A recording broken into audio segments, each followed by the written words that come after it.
I'm Julie Banderas, and you're in the strategy room. In the crowded GOP field, one Washington politician is actually climbing in the polls. It's Senator Marco Rubio, with Governor Scott Walker dropping out of the race and his performance at the Reagan Library debate last week.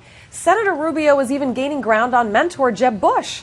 Here with reaction, our political strategist, Basil Smikle Jr. and Liz Peek. Welcome to you both. All right, so Governor Walker, as everyone knows, dropped out of the race, and somehow that has propelled Rubio. How did that work? Well, I don't think it was just Walker dropping out that's been helping Rubio. I think he did an incredibly good job in the last debate. He is really prepped on foreign policy, which was meant to be, not Donald Trump, but foreign policy was meant to be the focus of that debate. And Rubio came armed not only with points of view, facts, figures, just like Carly Fiorina. Both, I think, were applauded for their mastery of the topic. But also, look, Scott Walker and Marco Rubio share this. They're both young, new voices, new faces in the GOP for people who feel that Jeb Bush is another Bush and really shouldn't be running, or that against Hillary Clinton, Marco Rubio is especially effective, which polling has shown he would be. I think that's a very natural thing to see some of Walker's following migrate to Rubio, which has indeed happened since he dropped out. Basil, this really just is a perfect example of how important these debates are. And I mean, look at what happened with Carly Fiorina. I mean, after that first debate when she was in the second tier of candidates, her stardom shot and rose to the top. And now it's interesting because if you look at the polls, Donald Trump is quickly being trailed by Carly Fiorina and Marco Rubio, and he was way down in the single digits. How does he keep that momentum up? Because he is now number 3 in a lot of polls. Well, I've been saying it from the beginning. I think that after the initial excitement around Trump, and people, to me, really just wanted to see him in the debates and stir things up. But now I think the electorate on the Republican side is starting to settle in and say, okay, who do we actually want representing us? Because we want a standard bearer of the party's ideals and platform. We like to watch Donald Trump, it's great TV, but I don't know if he's the person to sort of lead us forward. And I think that's what you're starting to see happen here. I agree with everything that Liz has said, except for the Hillary Clinton part. But I agree with what Liz has said in the sense that Rubio was a pretty attractive candidate, really good on issues.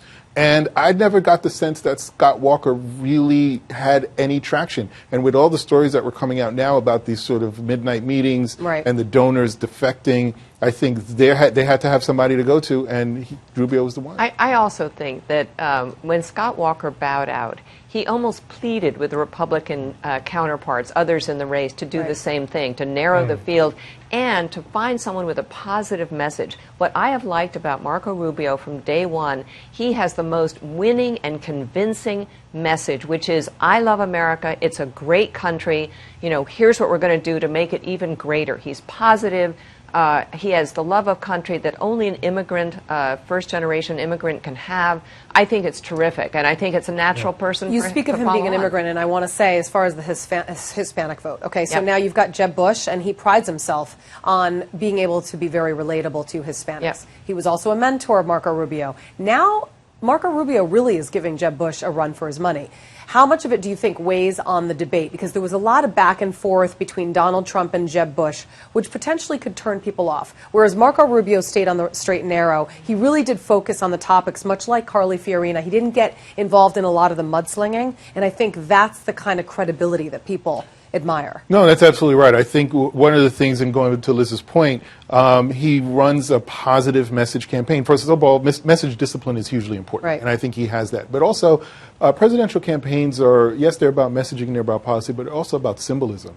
And I think what Marco Rubio is doing is trying to present this positive image of America that we can, in his belief, that we can all live in. So as long as he keeps sort of presenting that image and that symbol of what his view of America is and should be, and bring people along to create that kind of movement, then I think he has a winning sort of message and narrative there. Whereas you don't really hear that about Donald Trump. It's a lot of anger and you know and insult, very negative. Negativity. And in his interaction with Jeb Bush, when Jeb gets in the mix of that, all it does is bring him down. Okay, so it's also interesting because when you talk about political insiders versus political outsiders, Carly Fiorina, Donald Trump, Ben Carson, all outsiders. Marco Rubio, he's a junior senator, and I mean, very much like President Obama when he ran in 2008. How will that comparison? I thought, I don't know if you saw him on Bret Baier last night, I thought he was masterful Brett asked him exactly that question, and his response was, look, Obama's problems are not because he's a first-term senator. It's because he has the wrong ideas. We've had plenty of people new to the political spectrum or whatever who become presidents or governors. If their instincts are right and their policies are right, they make the right decisions. I thought it was incredibly well handled, and I think it takes that issue off the table. In other words, it's not inexperience. 7 years in, Obama's still making bad decisions because he's got the wrong ideology. Basil, I'll give you the final word. I think it's a right ideology, but I do think that I think experience broadly is now off the table because of President Obama's election. So what I think Marco Rubio has to do is just keep talking positive images for his view of what America should be, which I don't think any other candidate is doing as well. Well, all right, Liz and Basil, thank you very much. And you can check out foxnews.com for more on the 2016 presidential race. I'm Julie Banderas. Thanks for watching, everyone.